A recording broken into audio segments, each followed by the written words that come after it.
So, Carl, Alex, and I are watching The Matrix. You know, there's a reason that it's used as a metaphor for so many spiritual things because it's pretty darn accurate.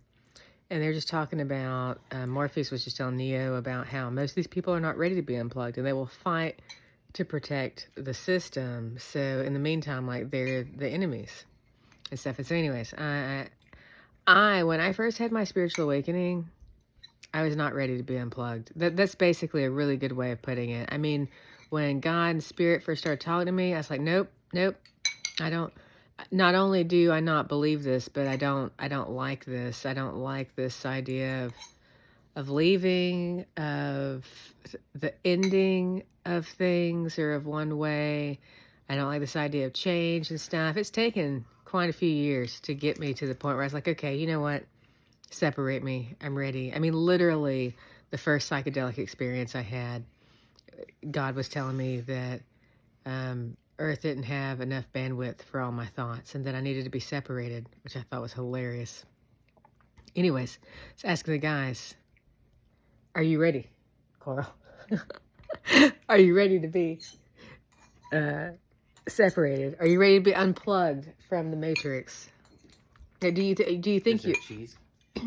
There can be whatever you want to be. I mean, it might not be. Sure, that's fine. But okay, what if unplugging from the Matrix? Well, first, I'm mostly unplugged from the... I'm like a free agent in the Matrix right now. That's how I feel right now in this body. It's like most of the time I remember that I'm in the Matrix. Are you the one? Oh yeah, I'm totally the one. Obviously. God told me himself, I'm the chosen one, guys. Second coming. Hell yeah. Except it's a fun twist. We're all God and Jesus. Isn't that fun? It's time to wake up. Anyways, okay, so if you're awake, I mean, so Neo, he gets unplugged, and he can go in and out of the Matrix as he wishes, but he's aware that he's in the Matrix when he goes in now. So that would be how it would be, I guess. What do you think about that situation? Yeah. Yeah? Okay. We're fighting the machines. I think we're at war. I don't think it's the machines. I think it's something more insidious. More insidious? Yeah, well, I mean, we're basically in a battle. It's like love versus fear. But I guess the question is what is... I mean, I guess we're in an energetic war, right? Because if love is an energy, right? Love is an energy. It's a feeling, you feel it, but it's an energy that you feel. So what is fear? Fear. Darkness. And darkness fears the light because it exposes what's in the darkness. Fear. But sometimes the dark is fun. Like, why is it afraid to have things? Why do you think the dark's afraid of light?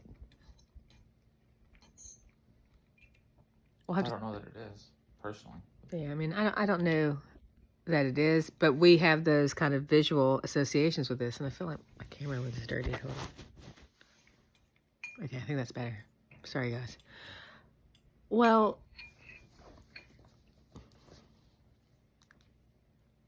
if we were going... Okay, so if we're in a battle between love and fear,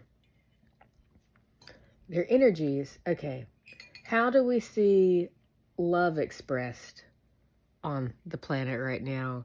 And how do we see fear expressed? And what can we do to grow and cultivate more love and less fear?